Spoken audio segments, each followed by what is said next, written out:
start the show as soon as I, yep.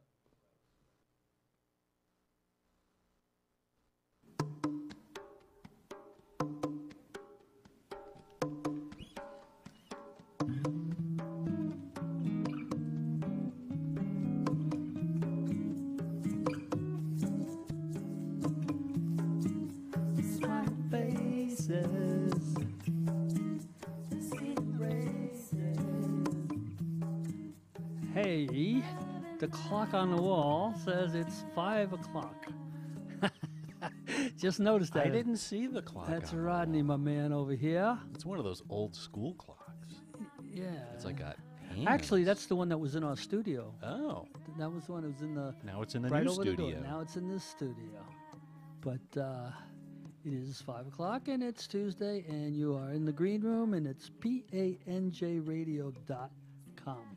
And what's our phone number? Our phone number, 609-460-4673. And they say I don't have a memory, huh? That was awesome. They say I don't That was have- really impressive. Yeah, I know. I know. I didn't remember I it. hit that right off the head. You know, some things. Maybe I would have given my home number. The which other day- wouldn't have helped.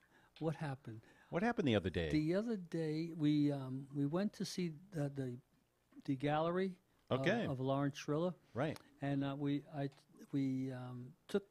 No. We went to the dog park. See, I forgot. Okay. Dog park. Part of what I was just going to say, and we took the dogs in that beautiful park. I mean, it's like an acre of land, and all these dogs are there, and our dogs were having a great time. So is everybody like pooping up a storm? Oh, well, I don't know. I guess at some point I just worry about my own. Okay. Fair enough. So, but So it it's a was a- beautiful day. yes, and then we came home, and I just lost it for a second. There was that senior moment, Just a and second. I came in the house. Well, yeah, More or less. and I was kind of walking around, and I came into my stepson, and I said, "How were the dogs today?" And he goes, "What are you talking about? You had the dogs." I said, "Oh, that's right. Oh my gosh, That's funny.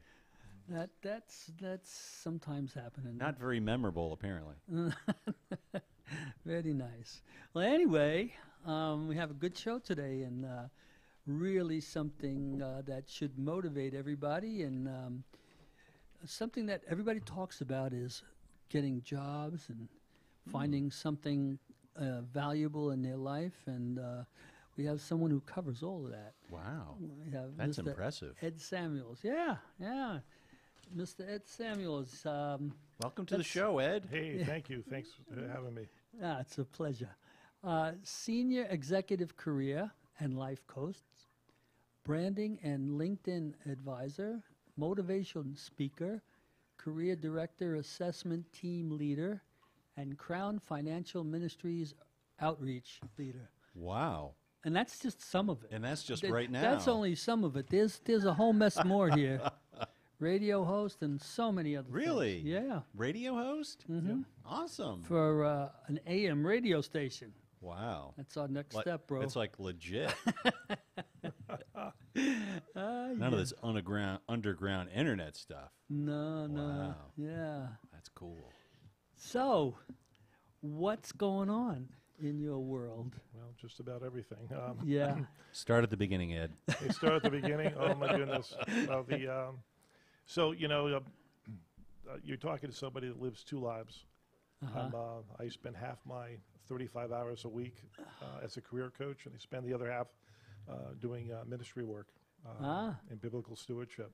So That is a juggle. yeah, it is a juggle. So, it's, So do you ever combine the two? Are you? I guess yeah, you they- can't help it. yeah, I'll end up working with somebody on the ministry side, and Mhm. hey, I lost my job. I need help. It flows in that way, and I'm people who have lost their job or they're in a bind. They need prayer support, and they're looking for somebody to not just coach them, but also to pray with them and to work with them and have a heart for them. So you'll find it going back and forth all the time, at least for me. Yeah. And that's one of the things I like about it. And, I've been in career coaching now, I guess about 15 years in some capacity. How did you start that? I mean, what motivated you to figure how to help people get into jobs? And Well, it's interesting. I spent about almost 29 years in corporate America. Flying around the world, a lot of large companies. One company, Digital Equipment Corporation, way back in the day, for almost 20 years. Second to IBM in the world. The general manager for the StrideRite Corporation for a number of years. That's the shoe company.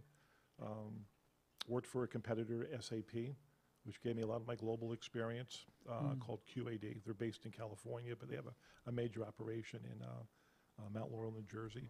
I did a lot of work for them. And then I went to a paper company called Mead Westvago, and I played a lot of roles there. And I was blessed in playing roles, both the CFO, operational leader, human resources. And I've touched a lot of things. But it's interesting, when I got downsized, and I got downsized as a CFO in Charleston, North Carolina. And I knew it was coming, but it was one of those things where, we did such a good job, the company was purchased. And the new company didn't need 2 CFOs. So that was my first. I've heard that before. Yeah, Did you like flip a coin or like draw straws or? That was the person with the money always wins. Yeah. Right? So It's better be the purchaser than the purchased. yeah, that's true. So, but it's interesting. So when I left corporate America, that was the first time I was really, quote, like unemployed, and it was a period of time there I wasn't sure what I was going to do. So was that a stressful time for you, or was this a good time for you to kind of take a breather? I took a breather for about 3 months and did a lot of trout fishing, and I think my wife clearly said, "You're having a little bit too much fun fishing," and catching. Dude, get back to work. Yeah, I think when I brought my 100th trout to the food, to the food bank, I was fishing Maryland, Delaware, and Pennsylvania for about 3 months, and I was If you brought it home, you'd be, oh man, not trout again. yeah. So it was interesting. But one of the things I did is I said, something was urging me to break out on my own and not go back. And I interviewed for a few jobs, didn't get them. It wasn't a really strong feeling, and ended up becoming a financial advisor for UBS. So I did that for a few years. But this thing around recruiting and coaching people continued to come back to me, and people were pulling on me to come go do that. And I ended up leaving advisory, although I love that, to go in and start doing recruiting. And when I was doing recruiting, became pretty clear to me. I love touching people, helping people, moving careers forward. And then that continued to evolve. And I kind of went up the ranks in the recruiting ranks, worked for different companies. But then it got to a point in recruiting, I hated the notion in recruiting where 99% of the people that approach you as a recruiter, you will never help. Right. The only people you help in recruiting is that 0.5% that ends up being the candidate. And everyone else is looking for you to help. Yeah. You see their heart kind of just, hey, Ed, I can do this job. Give me a chance, give me a chance. Right. And some people would get to me, and it was too late because we've already had the final candidates, interviewing. But then I also saw, there's a blood and guts aspect of recruiting where it's money, money, and money. And understandable because that's how people make a living. But they're not so much of a heart that I was looking for. So I decided to break away and actually started a career coaching company about eight or so years ago. So is this your own thing, or are you No, working for this is- another outfit? No, this is my own company. That's your thing. This is my baby. Awesome. My shingle, as they say.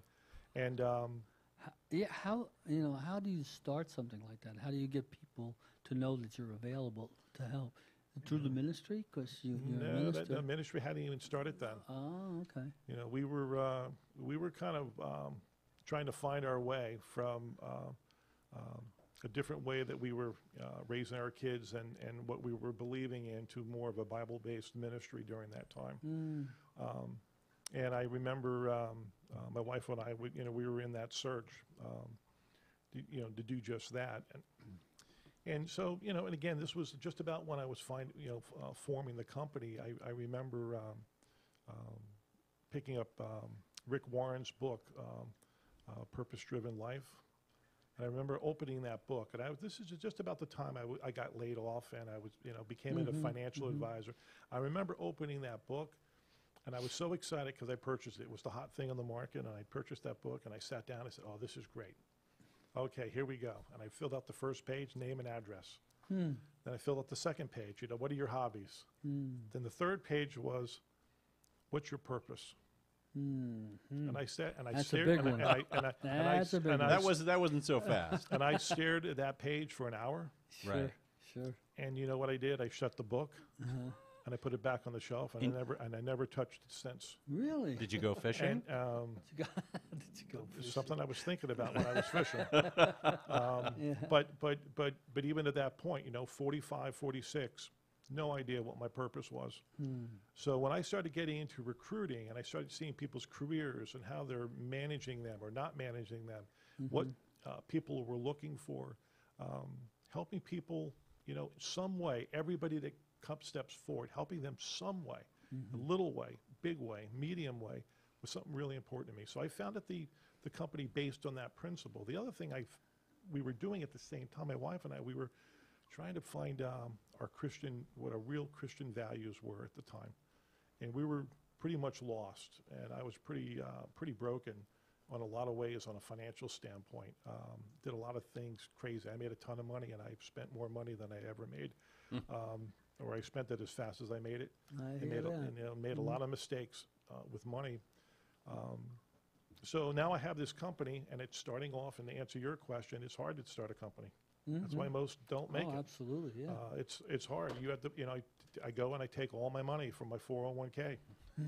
I mean, I don't know, but you have a passion and you have a vision. You know what you want us to do. Yep. But then you have to. Then you got to hire people, but you have no income other than you got to pay them, but you got to pay the bills. Right. So the next thing you know, you're starting to run a company. You start recruiting. You get some success. You close some deals, but then you start realizing, career coaching is where I'm leaning towards. I'm doing way better in career coaching than I'm doing in recruiting. Now, you say career coaching. Is that like therapy for people who come to you? Yeah, It's kind of like that, right? Yeah, in many cases, when people come to you, some people come to me because they're unemployed.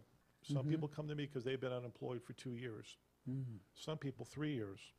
I have a woman now who I'm potentially going to work with up in Allentown, unemployed for 4 years. Wow. And these people are, distraught, Desperate. distraught. And many times when I meet with people, they're looking for me for a little bit of hope and a bolt of lightning. And one of the things that I can tell you, I do specialize in helping people get back to work, especially people who've been chronically unemployed for quite some time. So do you help people who are kind of burned out, who just hate their job too, or? Yep, absolutely. There are people that we work with who are very employed, but they hate their job. A study came out recently, and it's hard for me to even believe it, that a poll was taken fairly recently, and 85% of the people, when they were asked, do you like your job? They said, nope. Now, I've seen it as low as 50%. I've seen it 75%. It's hard to believe 85%. But if you walk into a Starbucks and went to every other person and asked that question, chances are every other person would say, nope, don't like my job, or don't like my company, don't like my boss, don't like my career. All are signs that, well, you might want to go talk to a career coach then. Because a career coach could get you to a place where you want to be able to bring the very, very best of who you are to the very, very best opportunity that's out there. A lot of people are doing things that, I work with people, they get tapped on the shoulder after 35 years. Tapped on the shoulder, completely out of the blue. Now they're unemployed. And when we sit down, we start talking, I say, well, how did you like your job? How did you like your career? Hated it. 35 years. Hated your job. It paid the bills. And I said, well, how come you didn't do something else? Well, I didn't know who to talk to. People are afraid to do something else. You know, Their life is stabilized by their job, so to speak, and they get stuck in that rut. I'm one of those people who've changed careers like some people change their socks. And, personally, kind of going through my professional life, I have a certain skill set. And I'm good at some things, and I'm bad at other things. And along the way, it's like, okay, well, this is a good match for some of my skills, a bad match for other of my skills, but I think I could make some money doing this. So it's almost like I'll kind of put a blinder on the stuff I don't do well and just trying to make it up as I go along Well, yeah, I to, mean, to earn a paycheck. But after a while, it could be months, years, whatever it is. Eventually, it kind of would catch up to me. And it's like it's almost like I was trying to be somebody who I really wasn't in order to have this career or to have this job. And you know, it's one of the reasons we do career assessments, and it's, you know, I've been blessed to be certified in something called Career Direct. It's actually an assessment and consultation tool that's being used around the world. It's been around for 20 years. I have a team of 18 people that work on my team that do it on a part-time basis. Some people are trying to do it almost on a full-time basis. And what it is, it's one of the best assessments you'll ever find. It's 550 questions. We take a deep dive at your personality, and we go deeper than DISC that everybody knows about. But it takes a deep dive at personality. It takes a really deep dive at your interests across the board. It takes a deep dive of your skills. And most importantly, it takes a deep dive of your value system in a pretty detailed way. And what we try to do is, you know, and it takes about, it can take up to an hour and a half to finish this assessment. We'll get a 24-page type report, and we'll sit down, and my team will spend a couple of hours with people. And we come out the other side. We have helped so many people, hundreds of people, get to a better place. And then they're making conscious choices about your career. And again, what we're trying to do is that some people are born to be salespeople. They love sales. They're skilled at sales, and their value system aligns to sales. And you know what? They're pretty darn good, and they working in a job, and their job is sales. It's a beautiful thing when that, and I could say the same thing for marketing, finance, right? Sure. But Anything, then, really. but you think about it, a lot of people are misaligned. They're doing sales, and I worked with a person in Lancaster, Pennsylvania, early on, and a great guy, but he was trying to do sales, and he was not happy. 15 years doing it, not happy. Marriage, not happy. Yeah, making some money, not happy. We sat down, we went through the assessment, and what came out the other end, absolutely not born to do sales. And here are the other choices. And the other choices were, you know what? He's really good at supporting people, one of the best people, has done mission work in Africa for years, has a heart for people, loves people. So he left sales to go do customer service. And he's a dynamo. And when he does sell, he sells on opportunistic basis, not a pressure basis. And now, and his wife has thanked me a dozen times. Thank you for helping our marriage. so what happens if the planets align? You've got this skill set and these desires and personality to do a certain thing. We're going to a certain field. But at that particular point in the economy, maybe there really aren't a whole lot of opportunities to do this. Or maybe if there are, you're not going to make a whole lot of money. So if you're in a position where you have bills to pay and you have certain financial goals in your life, but you know, you're a perfect match for a job that doesn't pay anything, what do you do? So, you know, I had a case where I worked with somebody, their personality was compassionate beyond a belief. They were skilled, and interpersonal skills were out of this world. They loved doing social work. But guess what? Their number one value was money. Oh. So Not It's like the opposite not a good direction. match. no, and then in this particular case, this person's just unhappy doing this work, unhappy. And then, but when you sit down to do an assessment with a skilled person, like people on my team, what happens is that then people are making more conscious decisions. Oh, okay, Ed. So if I want to make money, I have to go do something different, and there's multiple ways I could do this. I said, well, get a second job if money's that important, if you like social work, or if you really want to get, and what does money mean to you? For some people, money means $75,000 a year. I would be in heaven. For other people, it's $600,000 a year. Right. I work with all the extremes. I work with people who make $2 million a year to $1 million a year to $600,000 to $50,000 a year. It really just depends on, you know, where their values are at and whether this aligns or not. Now, I have other cases where, and this happens a lot, unfortunately, where I'll get a phone call and it'll be from a woman. Her husband has walked out on them. 2 kids, went to school early on, got a degree, stayed at home for 5 years. Husband just walked out.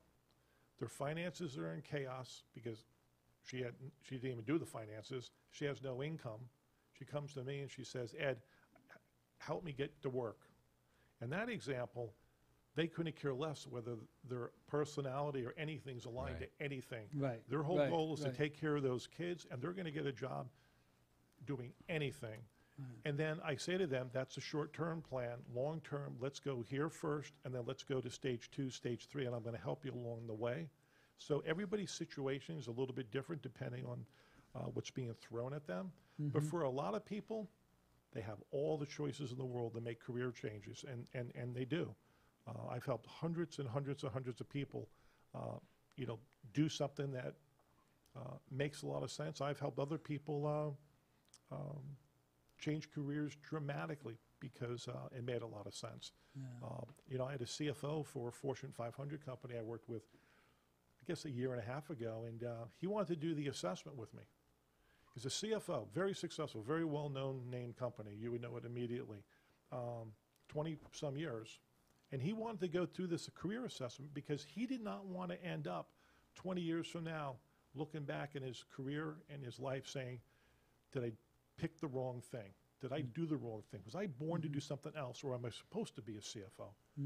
And so we took the 550 questions, we went through it for a couple of hours, and he walked out of that, and he took 2 months to think it through. And he came back and he goes, Ed, I'm comfortable, I'm at peace with, I think I'm supposed to be a CFO. Now, he landed as a CFO earlier this year, and he couldn't be happier. But for some people, you do an assessment just to validate, because you don't want to get to a point where, it's so far along where it's kind of too late to make the adjustment. So, and our assessments don't cost a great deal of money at all. There are some that cost a lot of money. Sure. Ours doesn't. Yeah. And one of the reasons ours doesn't is because it's founded by Crown Financial Ministries, which happens to be a nonprofit. Nonprofit, yeah. And therefore, our cost It's a- structure is it's so a- much lower than the for-profit It's a beautiful assessment thing. tools that are out there. Sure. So we kind of combine the That's two, and good. we try to keep it, very, very competitive. There's I'll give you one more example. Examples, example galore. So I went to a networking forum, met a woman who 35 years ago, when she got out of college, she was an engineer. And she loved it. She worked for Caterpillar or John Deere, one of the Right, big companies, right, for 8, 9 years. But then her husband got picked up and transferred. Next thing she knows, she's no longer an engineer. She's like doing some part-time work, then becomes mom. Then starts doing some other work, becomes mom. Well, fast forward 20 years later, she's now a school teacher. And she came to me and she said, Ed, I want to be an engineer. I went to school to be an engineer. I did engineering 28 years ago, and I loved it. That's what I was born to do. And I have all these jobs along the way. Pampered chef, Right, you name it. But I want to be an engineer. And now she's a school teacher. And her engineering experience was 20-some years ago. So that was a hard case where when you try to make a career adjustment that late, Right. it's hard. But you know what? She did it. She's now the, I got to be careful because I know what's going to she's going to be happy when when she hears about this. But she's going to end up. She ended up landing a job as an engineer, as a production supervisor, and she's doing engineering. She resigned from teaching. She's back doing what she wanted to do, but there's a way to do it, and that's where a career coach becomes so important. You got to do things almost methodically, and you have to be incredibly persistent, and you got to have a great story, and it's got to be believable. And that's half the battle when you're making a late stage career change. Because if somebody doesn't, if my client can't convince me that it's believable, you're not going to convince a potential employer that you really do want to be an engineer. Right. I have quite a few friends who are into the arts, and one he has a degree, or He could be a lawyer.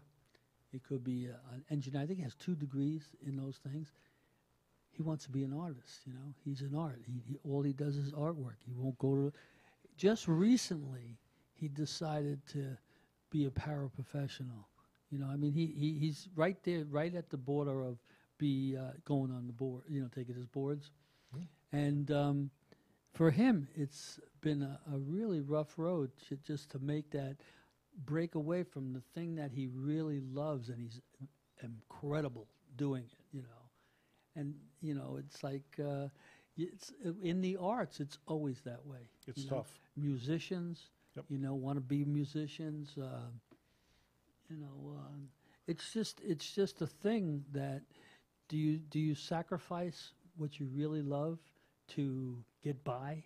Yeah, there's a way to get there eventually, and if you can do it early, you can get there, but you got to have a plan. And that's where somebody like a coach can really help you. When you're just there by yourself trying to figure it all out, it's a lot harder. Some people, what they do is they make this change and they go into the career like you're suggesting, paralegal. It's going to help pay the bills. And then they will end up making art a hobby, or art something in addition to fill that void in their life. But other people, they'll stay with art, and they build a plan, and they might become an entrepreneur. One of the shifts that we're seeing in America, and we continue to see, is more and more people shifting into entrepreneurship at alarming, staggering rates. You know, after 2008, everything's off the table. Nothing's on the table. After 2008, you know, somebody's saying, well, you know, hey, I'm going to be with, you know, DuPont for the rest of my life. No. I don't think so. No. When Merrill Lynch almost went out of business in 2008, everything's up for grabs. I coach people, believe it or not. Just about everybody that I coach, I say, hey, you want to go back to work? Great, go back to work and find an additional source of income that you can call your own. Putting all your eggs in a corporate basket, I'm not a fan of anymore. Used to be 20 years ago, 15 years ago. Today, nope. But yet I also see people in corporate America leaving, and some people I've coached, they've left corporate America for good to start their own business or to own a franchise.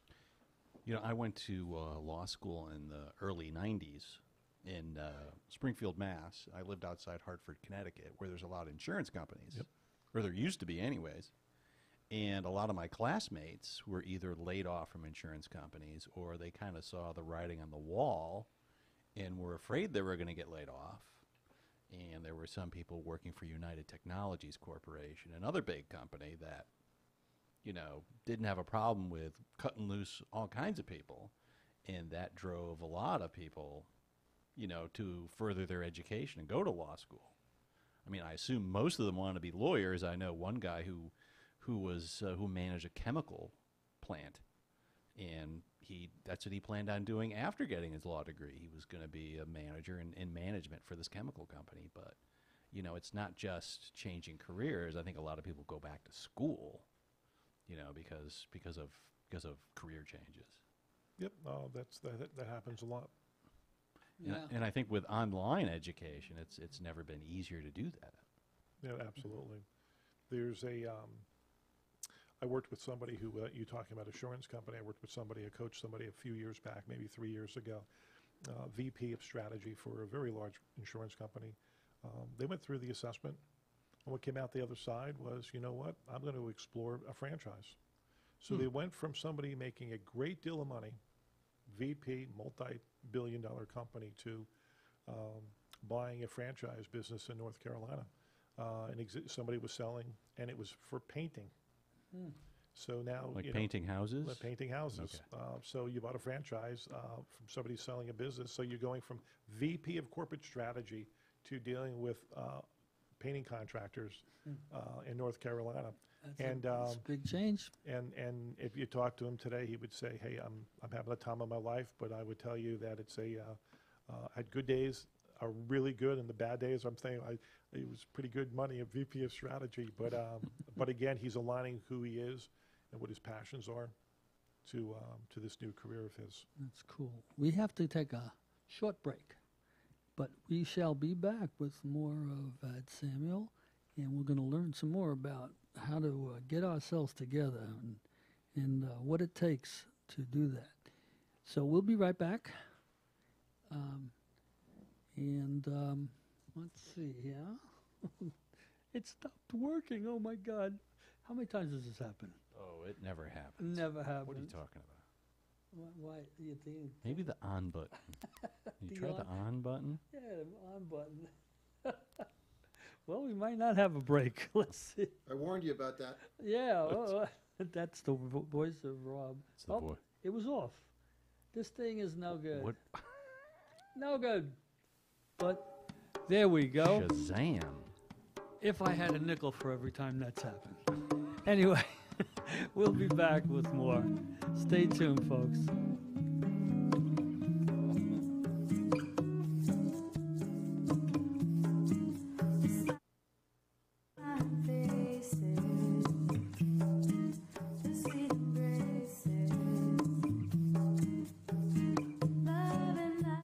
Explore the river towns of New Hope and Lambertville and be part of the fun. Shop in the area's most unique stores, from antiques to toys to apparel, and you're sure to find a one-of-a-kind treasure. Make a reservation at one of Lambertville or New Hope's variety of dining options. For dinner, wine, beer, or an artisan cocktail, indoors or out, grab an ice cream cone to enjoy by the river for the first Friday fireworks. Create memories that will last a lifetime at the river towns of New Hope and Lambertville, where everyone is welcome. Visit DelawareRiverTowns.com. Hi, I'm Vinny Veterosa, and I approve this message. Vinny is such a pussycat. And incidentally, if you've never had a massage by Vinny Viterosa, you must do it. You will be grateful to me for having suggested it, for him for having done it, and for yourself for having the wisdom to accept the advice. Have Table Will Travel with Vinny Verderosa. He's got magic thumbs. The man has magic thumbs. He really does. He really does. Right now, 3 one-hour sessions for the price of 2, which include general massage, reflexology, and acupressure. Check me out. See for yourself why people feel so good when their session is done. On Facebook, Acupressure Have Table Will Travel. On the web, relaxintoreiki.com/partners. My telephone number is 732-259-3129. And you can get me here anytime on PANJradio.com.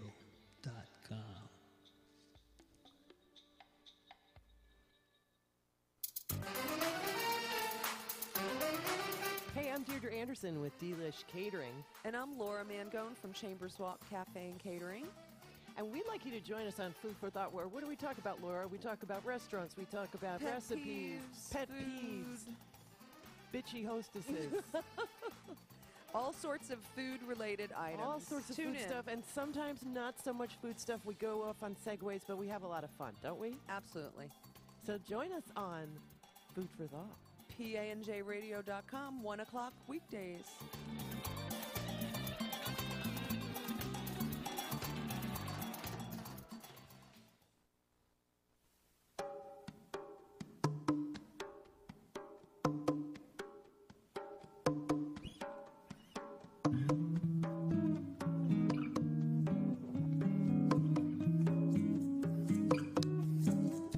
Okay, here we go. Second half. Well done, Vinny. Well done. Thank you. Very good. It worked smoothly. Smooth. Like, that's really cool when it works I smoothly. know. That's your middle name, Vinny. Yeah, cool as a moose. I thought it was Smooth. Smooth. I don't know. Mr. Smooth. Not Mr. Smoothie, but Mr. Smooth. However you like it. I wouldn't mind being Mr. Smoothie, though. Talk about a fun job selling ice cream. That can't be bad. My sister, I remember going shopping with her. She was living in New Hampshire at the time. And she went to local businesses, and it was a guy who was a clothing store. And she recognized him. He said, "Didn't you own the ice cream shop?" And he goes, "Yeah, for whatever reason he sold the shop." And he was like, that was like the best business to own because everybody left happy. You know, they came in looking for ice cream. Yeah, They yeah. got their ice cream, and everybody left happy. That absolutely reminds me of the fellow from Westchester, Pennsylvania, who was on David Letterman in the late 70s, a millionaire who sold hot dogs on a stand. Did he yeah. franchise it or what? I don't know, but he knew the right places to go at the right yeah, time. Yeah, you get those He little, knew his hot dogs. get that Mr. Softy bell. Ding, ding, ding, ding. You get a lot of people. You got to. It's always the right time.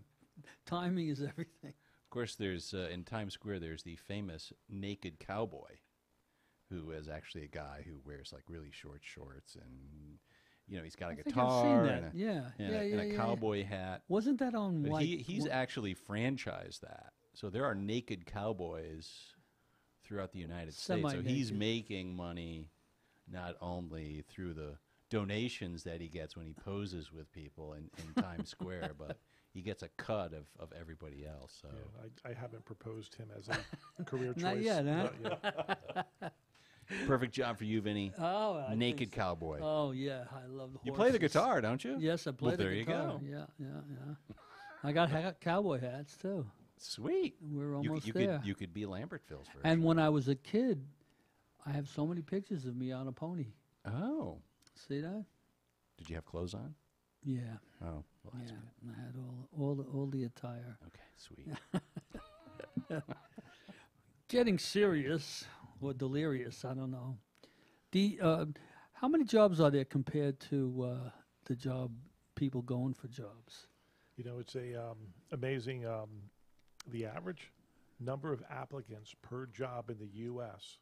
is 300 applicants for any one job that gets posted. Wow. I thought there were so many jobs, more jobs than there were people. Well, you know, Isn't that what they're saying these days? well, it's getting better. It's getting better, but still, All the time. it's getting better. The question is, you know, do people want the jobs that are posted? But for the Correct. ones that people do Correct. want, it is 300. You know, Correct. and then what happens is, you know, people come to me and they say, Ed, you know, I applied for this job, and I've had people get laid off, apply for jobs for 3 solid months.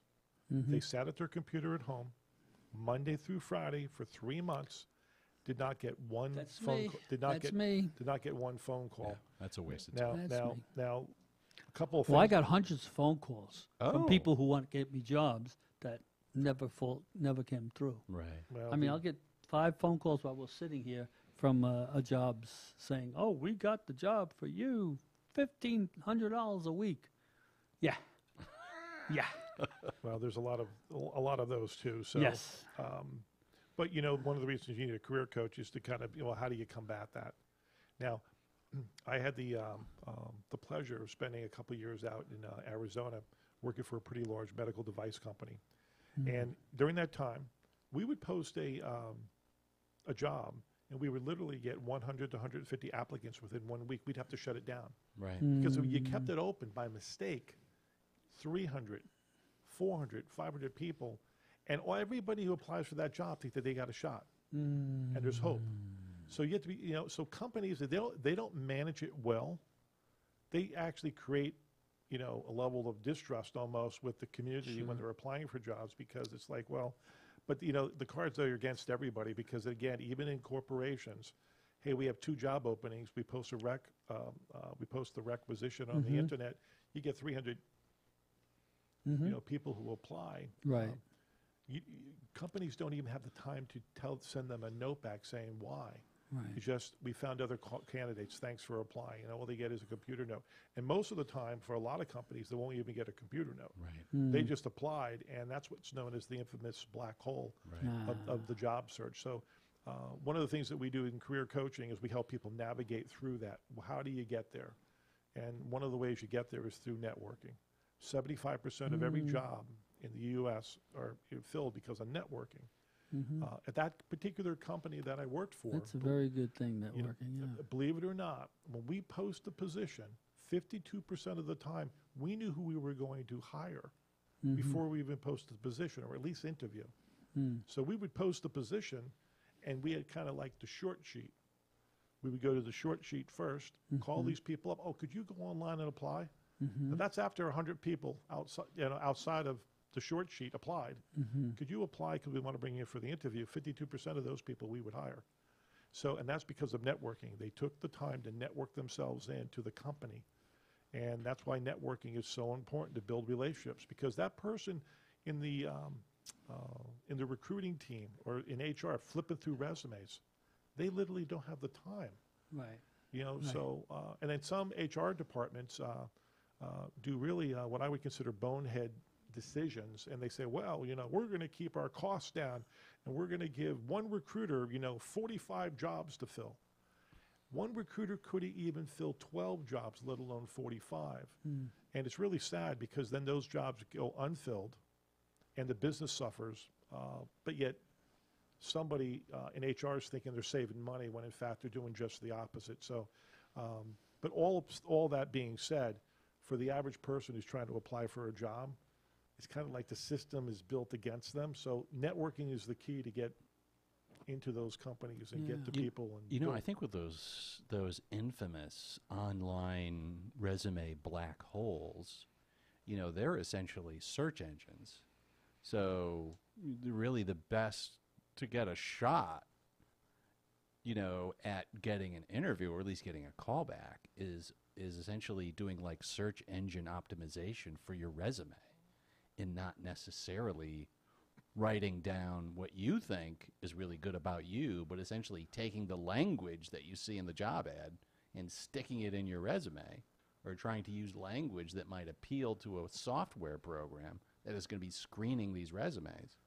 So it's almost not, I mean, unfortunately, that's, you know, that's so crazy about this. This online automated job Yeah, search. I'd rather and- just walk into a place and say, "This is me. What do you think?" back, you know, back in the day. Yeah, You know, back in the day. And it might be a book that you read, What Color is My Parachute? I remember reading read that book, yeah. many years ago. Yeah. And I remember distinctly there is one section of it, and apparently there is a academic study out there. And the findings were that finding the right person for a job, you had about an equal chance of finding the right person if you did that through an HR professional or if you just randomly chose a job candidate who applied. It was so it's great to have these HR people and screen people, but ultimately it's a crapshoot. You know, my wife does a lot of hiring, and that's one thing that she realizes. It's just It's hard. it's just a pure guess. Now, you know, I worked in in Arizona, a remote town up in the mountains, and you know, we're trying to find people who have heart surgery experience.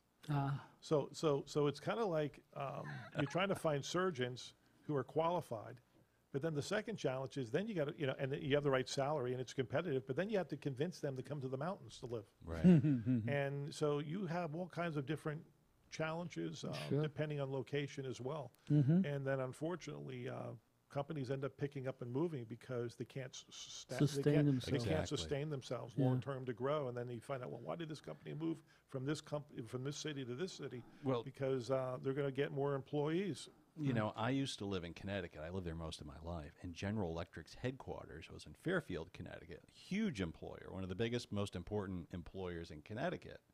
And they were there for whatever period of time. And, of course, they're pitching to the state of Connecticut, we need this tax break, we need this subsidy, we need this, we need that. They ended up moving to one of the most expensive cities in the United States, which is Boston.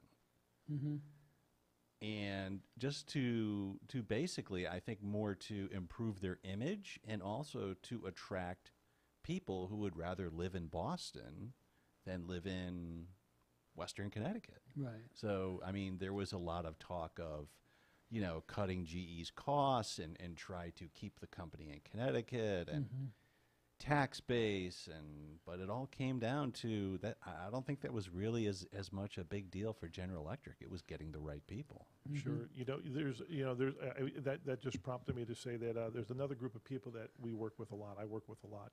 And these are people who, let's say they've lost their job, but instead of just going back to work, I'll help people get back to work where they want to live. Right. That's a different, that's a different type of coaching, because then it gets a little bit more challenging. Okay, lot of I want to live in Miami, no matter what. So I'm in Philadelphia. I'm in Newark, New Jersey. I want to live in Miami. Now that's a whole different kind of strategy, job search strategy, because that's where they really want to live. That's where their grandkids are. That's where all their children are. And they've been up here for 20 years, doing, working for AT&T or Verizon or something, and that's where they want to go. So next thing you know, that becomes a different challenge. I've been working with a person in LA in the entertainment industry, very well known person, quite honestly. And if you went to cable TV, you see a lot of his shows. But he wants out because he thinks raising his children in LA is not where he wants to raise his children. Right. Nothing against LA, but that's not where he wants to go. So how do you pick somebody like that up with a really unique skill set in movie production, screenwriting, the whole thing, and bring them to, Philadelphia? Well, that's an easier thing than Kansas. Kansas would be a different challenge. Kansas would New York City. Yep. So as far as the folks you help, and I'm sure there are all kinds of people you help facing all kinds of issues, but what most common threads do you see among the people that you help? Yeah, so there's a lot of common threads. So one of them is not networking when you're employed. So people, still, even to this day, they say, well, you know what, I'm going to be here and I'll retire here. And they got to get out of their head. And there's no reason for me to have a LinkedIn account. There's no need for me to have a formal network, because Jimmy and Susie have been helping me my entire career, and they're going to be there forever. And this company's not going to change, and I'm not going to change, and I'm going to retire here. And then when all of a sudden, that same person who I've met 3 months ago, Right. who was swaggering with that comment, calling me up and they say, Ed, I can't believe it. I'm devastated. I was just tapped on the shoulder. Not only am I let go, but the two people that I need in my career have been let go. Right. And I have no LinkedIn. I have no network. I have nothing. And my wife's crying. I'm crying. My kids are saying, what are we going to do? And I'm out of work. That happens a lot. So one of the things that I ask people to do is build your network while you're working and make it a formal network, not an informal network, when you have that chance. That's a common problem that I see. Second thing that I see is people don't update their resume when they're working. Another big mistake, because when that shoe drops, next thing you know, you got to go to the market. You have a resume that you haven't touched for 10 years, 15 years. You don't even know how to even format a 40 resume. years. Yep. And then when I see somebody come out with a resume, and I see that was a really good resume back in 1976. Right. Not Not today. at all. Yeah. So that would be something, again, I see a common mistake made for people that are employed. And then when people become unemployed, what I see is that immediately we jump to taking whatever resume they have and start applying for jobs. When in fact they have to slow down. Hopefully hire a career coach and say, okay, what should I do? And just think it through, but don't start applying for jobs until you're ready. And and another mistake that I see is that some people say, well, you know what, the company was just purchased. Something's going to change, and okay, well, anytime a company purchases you, and I'm a victim of that, all the shared services of those companies are duplicated. And if whether you're in the buying or the bought stage, your job is at risk. Start getting everything in order and do proactive work. I've seen people wait and say, you know what, I'm going to wait because they're going to pay me a big severance. I'm waiting. 6 months. 9 months, 1 year, year and a half. Guess what? A year and a half went by. They were let go. No severance. Ooh. Yeah. And they should have left that company a year earlier and worked with somebody like a career coach when they were employed. So some people waited out too long, and they should have taken action. I'll raise my hand. I was probably one of those people. I knew it was coming. I wasn't looking for a job. Well, you know I what? should've. You say that. Being a projectionist for 40 years, it was coming for 15 years before I left. It was, you see it on the wall. Salaries, instead of going up started evening off, and then started to drop. The benefits started to go a little lower. I mean, everybody knew, and that it was going to end. But some people were smart and they jumped and they said, okay, what else can I do when I grow up?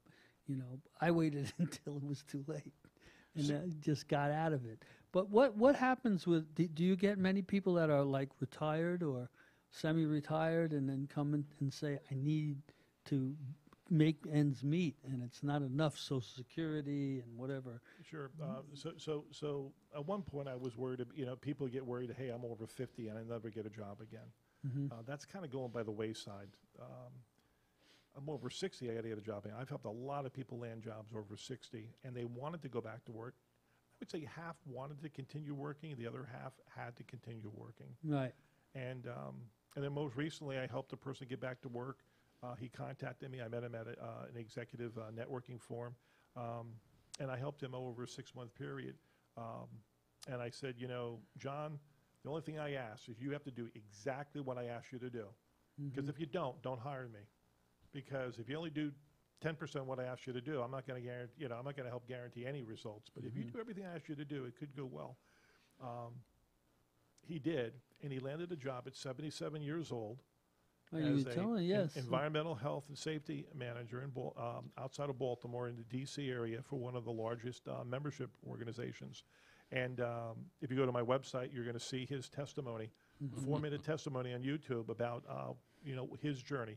And he wants to work. His wife wants to work. He has no intention of going to the villages in Florida and watching music at 6 p.m. every night. That's not who he is, and that's not what he wants to do. And he can retire if he wants to. Right. So those are kind of people that I love to work with. But people who are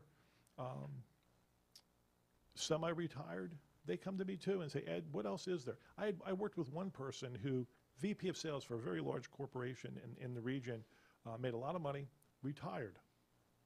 He actually approached me 4 years after retirement, and he literally looked at me and goes, I'm one step away from complete and total divorce.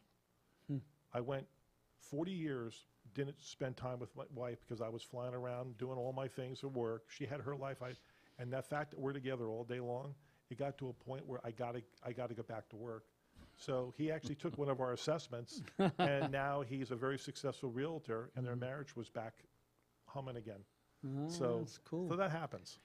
I'm curious, how many people do you help might have, let's say, borderline learning disabilities or psychiatric issues that make their careers or their jobs, more challenging, or maybe make it more difficult if somebody has obsessive compulsive disorder or dyslexia or hyperactive on the hyperactive end or in the autism scale. I mean, how does that impact your career choices? It's tough. If people have really unique or physical disabilities, I have to send them to a specialist that I'll team with, perhaps. But some people do specialize in attention deficit disorder, just as one example. It's pretty severe.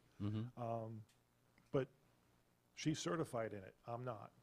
And so there are certain people that I can help, but if I see a pretty severe disability, I probably have to send them to somebody who specializes in it. Right. Because I can't work with somebody who can only do 10% instead of 90% to get them to do what I need them to do. So that's always a challenge. It doesn't come at me that much. Dyslexia comes at me, and we kind of can work through that as a rule. But I don't think the really tough case. Now, I did help a person most recently,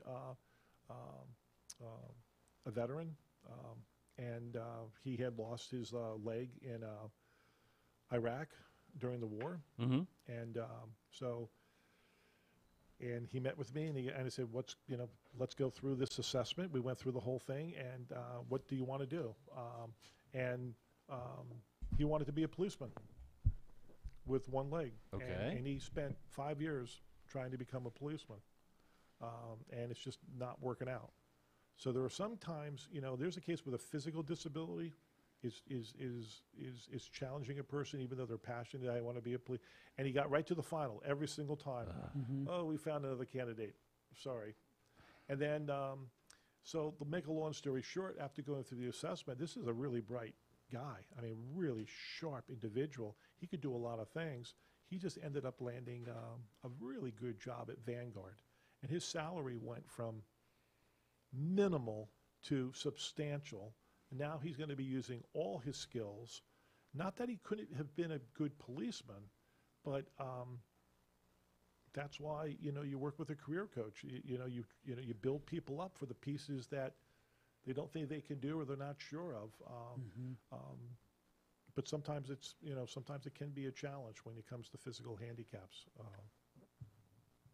I have I mean, we haven't even gotten into this part with your ministry, how that affects everything that you do, and how it affects seeing a person that is in a situation that has trouble getting out of their own way.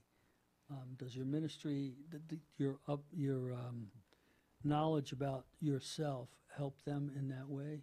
Well, some people come to me because they're very secular, and I help them, and God, nothing's brought up. But I would say 75 to 80% of the people that come to me at some point, they know that I'm a man of faith. They know that I will pray with them. They know that we can't make this journey by ourselves. And there are some people I work with, quite honestly, we don't even start a session unless, Ed, can you pray before we start? Wow. Ed, can you pray when we end?